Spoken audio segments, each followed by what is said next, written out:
Bien-aimés frères et sœurs, vous connaîtrez la vérité et la vérité vous affranchira. Ça, c'est pas moi qui le dis, c'est la Bible qui le dit. Mais moi, je vous dis mieux. Vous connaîtrez la vérité historique, notamment celle de vos ancêtres kémites, et vous aurez une vision globale de ce que c'est que la vraie souveraineté politique. J'ajoute, vous reviendrez à la spiritualité africaine ancestrale et vous comprendrez les enjeux de l'indépendance économique.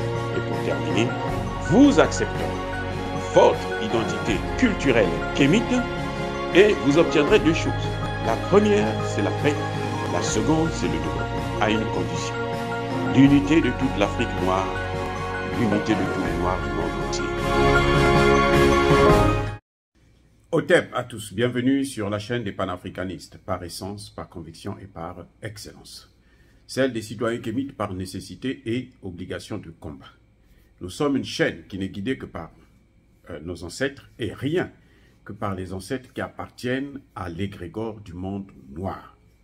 Par conséquent, nous ne croyons en aucun Dieu venu de l'étranger.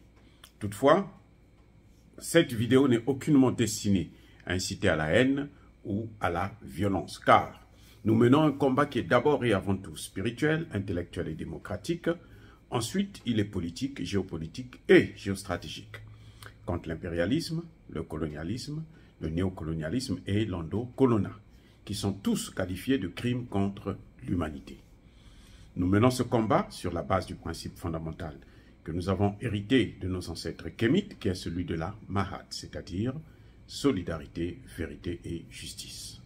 Vous êtes donc en droit de connaître la vérité et nous avons l'obligation de vous dire la vérité, rien que la vérité, afin que justice soit rendue au continent africain. Et ça, c'est notre modeste contribution dans cette noble lutte en faveur de la souveraineté, la dignité, la solidarité et l'unité africaine. Ça, c'est exactement ce que nous appelons le panafricanisme. Bien-aimés frères et sœurs, je veux vous faire écouter la réponse du ministre russe des Affaires étrangères, M. Sergueï Lavrov. Il a répondu. Vous allez l'écouter vous-même, et puis après on va dire un petit mot quand même, pour, comme d'habitude. Allez, à très bientôt, bonne écoute. De l'Assemblée générale de l'ONU, j'ai rencontré le ministre d'alors des Affaires étrangères, le ministre français des Affaires étrangères. Nous avons Monsieur Le Drian, qui parle du ministre Le Drian. L'autre escroc. De l'Union européenne. Borrell aussi un escroc, un corrompu. Et tous les deux, dans un respect des conventions, ont quand même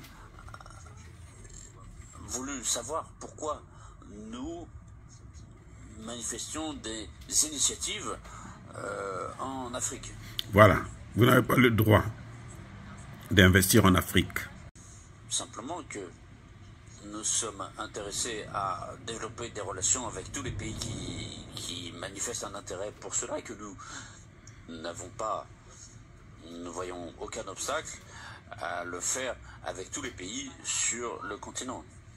Voilà, c'est là maintenant il part. On veut lui faire croire qu'il n'a pas le droit, que la Russie ou la Chine n'a pas le droit d'intervenir, d'investir dans les pays africains parce que c'est une zone réservée.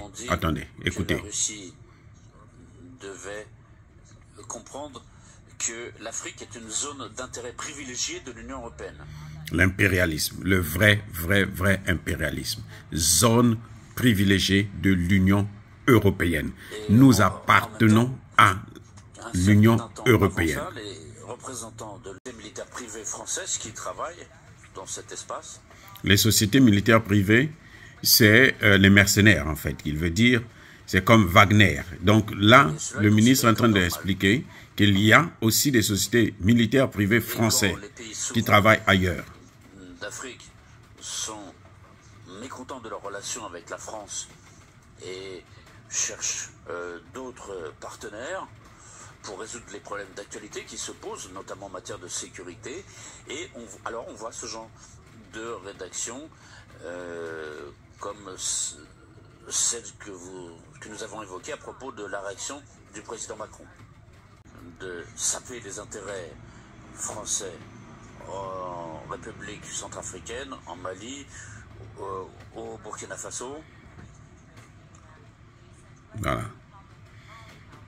Donc, on les accuse, eux.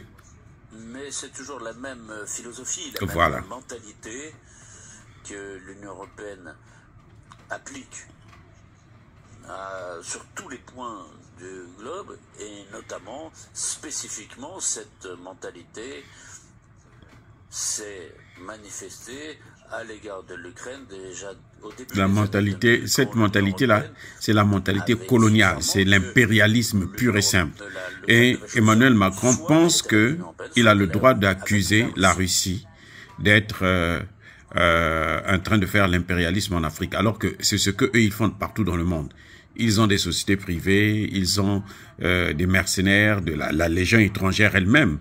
Ce sont des mercenaires, c'est pas des militaires français, non, ce sont des étrangers qu'on a recrutés pour venir faire la guerre à la place des Français. C'est la logique vicieuse qu'on retrouve appliquée à l'égard des pays africains dans ce continent. Voilà. D'ailleurs, à propos du Mali, il y a un fait intéressant. Écoutez bien. Quand la France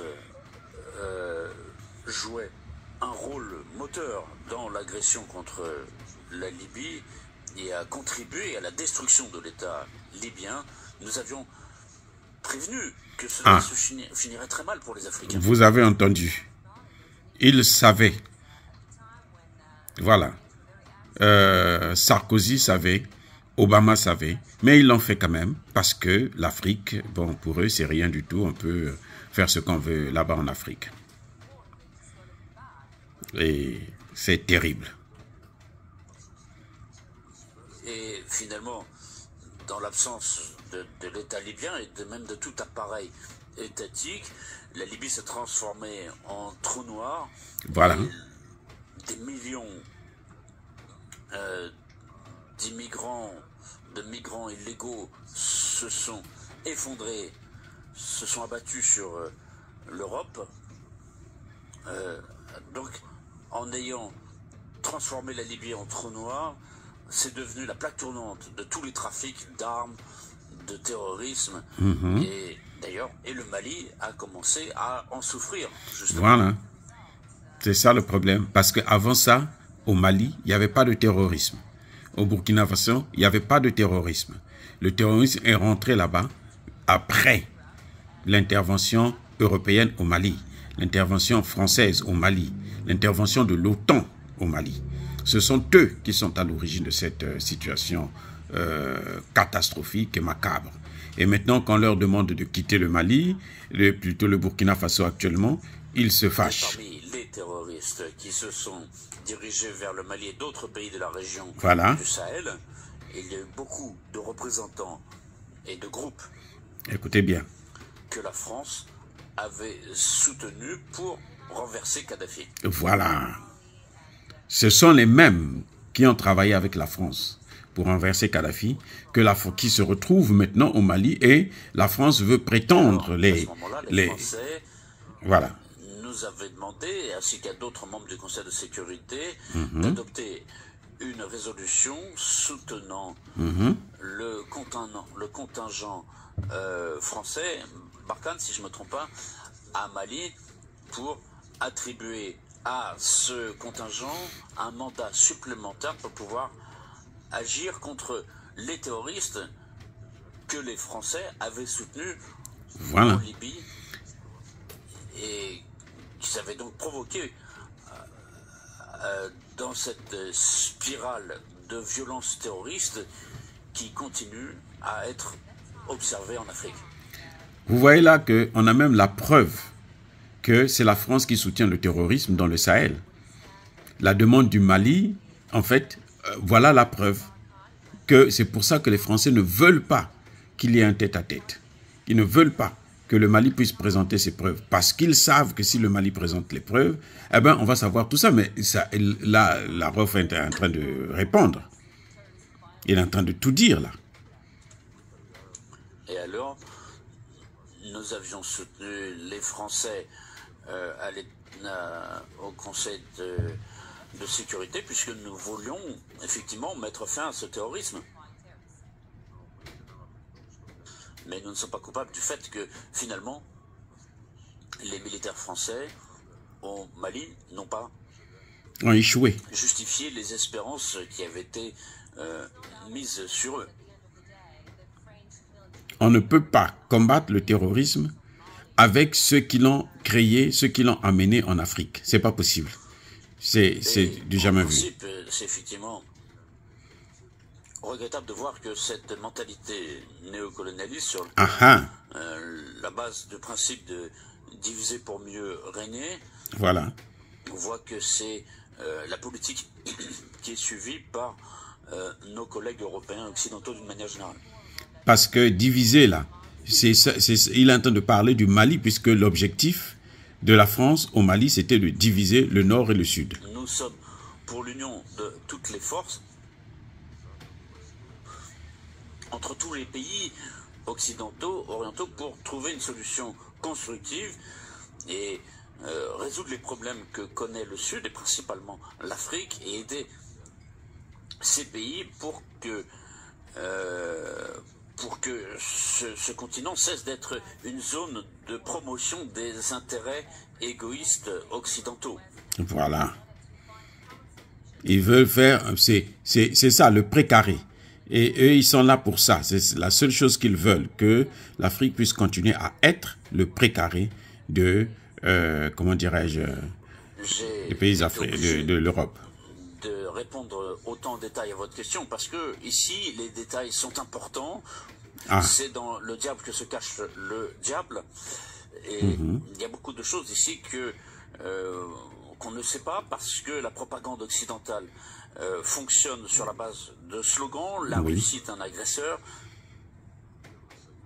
La Russie sape les intérêts de l'Union européenne en Afrique, et un certain nombre de déclarations qui sont reproduites à tort et à travers, et qui induisent les spectateurs, les auditeurs en erreur. Voilà. Bien-aimés frères et sœurs, vous avez bien entendu.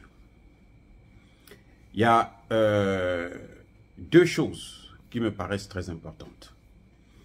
C'est que les pays européens, les pays de l'OTAN aussi, puisqu'il y a aussi les États-Unis, qui considèrent que l'Afrique, c'est leur précaré. Donc l'Afrique qui était d'abord l'Afrique francophone, qui était d'abord le précaré français, et maintenant est devenu le précaré de toute l'Union européenne.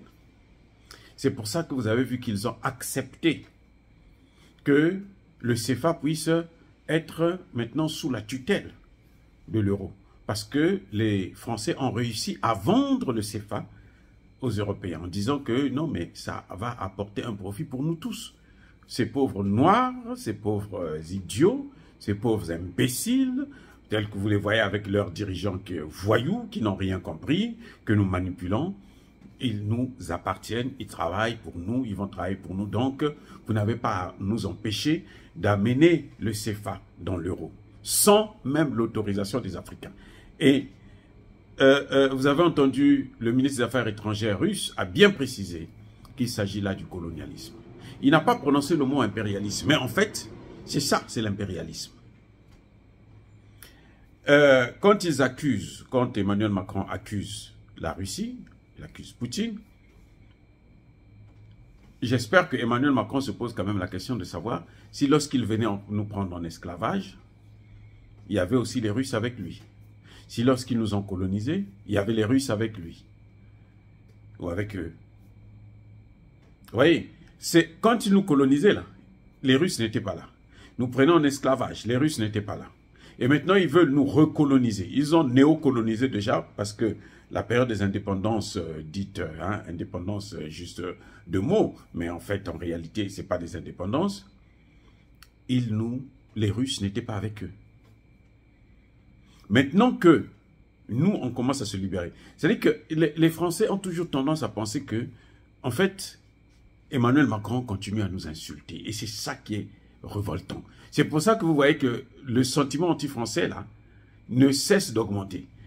Quand les gens nient qu'il n'y a pas de sentiment, c'est un sentiment anti-français. On ne veut pas des Français. Le problème, c'est que nous n'avons pas un caractère violent comme eux, où on va maintenant tuer les Français en Afrique et tout. Non, non, non, non. Ça, c'est pas notre comportement. Mais le sentiment anti-français, il est là. Ce n'est pas les hommes politiques qui sont venus nous prendre en esclavage. Ce sont les hommes d'affaires. Ce sont les Européens. Ceux qui manifestent comment vous appelez ça, le racisme quand on est dans leur pays, ce sont lesquels? C'est la population. Vous n'allez pas me dire qu'il n'y a que les hommes politiques qui le font. Non, c'est tout le monde.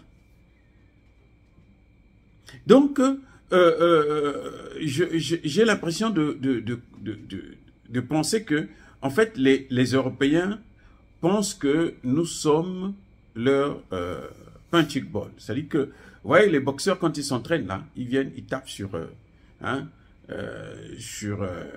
une masse, et nous, on est cette masse-là, donc eux, ils viennent, ils peuvent taper, s'entraîner, à donner des coups. La France, pour avoir son arme nucléaire, elle est venue faire les essais en Afrique. Ça a commencé en Algérie.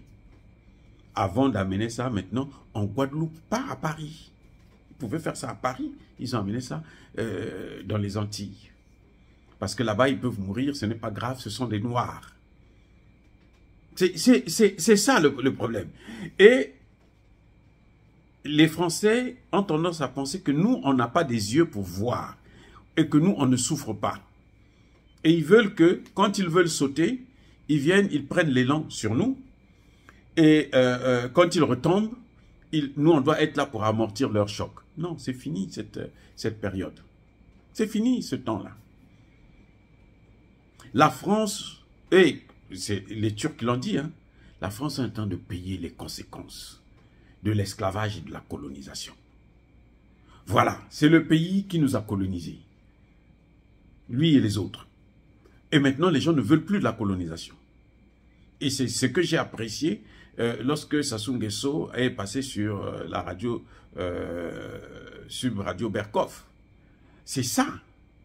De dire que non, la colonisation, c'est ça. C'est l'exploitation des matières premières, le contrôle des matières premières. Il n'y avait personne. Il n'y avait pas de Russes. Il n'y avait pas de Chinois. Ils étaient seuls. Et ils faisaient la fierté. Ils étaient contents et ils se sont enrichis. Ils ont construit leur pays. Maintenant, nous, on dit stop. Et ce qui est bizarre, surtout pour le cas du Burkina Faso, pour lequel le ministre parlait, c'est que la France a signé des accords avec le Burkina Faso. Dans les accords de 2018, c'était en fait en 2015, renouvelé en 2018, dans ces accords-là, mais ils avaient prévu un article qui disait que l'une des parties peut décider de dénoncer l'accord. Il suffit de donner un mois à l'autre partie. Mais comment ne pas vouloir respecter un tel texte? C'est vous qui l'avez signé. Vous ne voulez plus respecter ça. Quand ils sont allés au Centrafrique, là, avec Sangaris, là, ils se sont retirés sans demander l'avis du Centrafrique. Un juif se lève comme ça, nous on s'en va. Parce que là, ils avaient le Mali. Ils se disaient, ah, ça y est, on va prendre le Sahel. Puisque nous rêvons du Sahel. Le Centrafrique, ils avaient déjà occupé le Centrafrique. Ça leur appartenait. Ils avaient mis Bozizé au pouvoir juste pour que Bozizé puisse recruter des mercenaires pour détruire le pays. Et il l'a fait. Donc, ils se sont dit, là-bas, c'est un acquis. Donc, allons-y, parce que l'occupation du Sahel, depuis 1957-58, quand ils ont voulu occuper, c'est le Mali qui avait été le frein. C'est Modibo Keïta qui avait stoppé cette opération d'occupation du Sahel. Le Modibo Keïta, le Malien. Donc, ils ont des souvenirs du Mali. Ils savent que le Mali, c'est un pays dangereux pour eux. Et cette fois-ci, comme ils avaient réussi à infiltrer les terroristes jusqu'aux portes de Bamako, ils se sont dit, là, nous venons, cette fois-ci, on a le Mali. C'est pour ça que François Hollande a fait la fête. En fait, ce n'est pas pour la victoire, là, non. C'était la victoire que cette fois-ci, nous avons le Mali, donc nous aurons tout le Sahel. François Hollande se vantait que moi, je veux avoir le Sahel, je veux donner le Sahel à la France. Je veux donner le Sahel à l'Union européenne. Quand il s'est rendu compte que ça ne marchait pas, à ce moment, Emmanuel Macron a fait venir l'Europe. L'Union européenne est venue, ils se sont tous cassés la figure et maintenant ils sont partis. Donc, vous voyez, la France, c'est elle-même qui est à l'origine de tous ces malheurs. Parce qu'elle nous a tellement fait souffrir et elle ne veut pas voir la réalité en face. Jacques Chirac, le président français, l'a dit. L'argent que vous avez dans vos poches là, ça revient là, de l'exploitation abusive de l'Afrique. On a volé ça en Afrique. Et il faut remettre au moins une partie. Jacques Chirac, le président, le dernier grand discours que Jacques Chirac a accordé quand il était encore en bonne santé, c'est celui-là, c'est sur l'Afrique. Il a fait ses aveux. Et Emmanuel Macron ne veut toujours pas comprendre le message.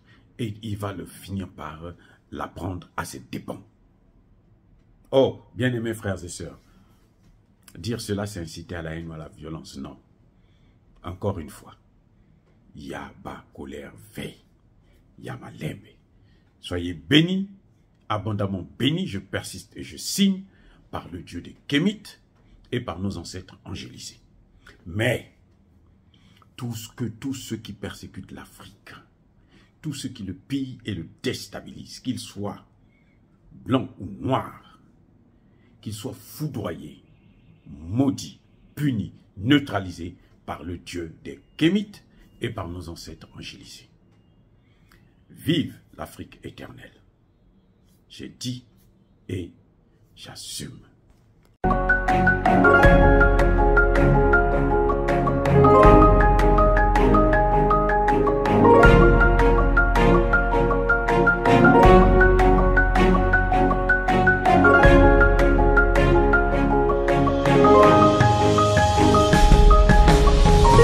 Eux, ils marchent par la foi et non par la vue. Mais moi, je vous conseille vivement de marcher par la connaissance scientifique et historique, notamment celle de nos ancêtres kémites, par les 5 sens et par l'intelligence. À vous, à Pierre.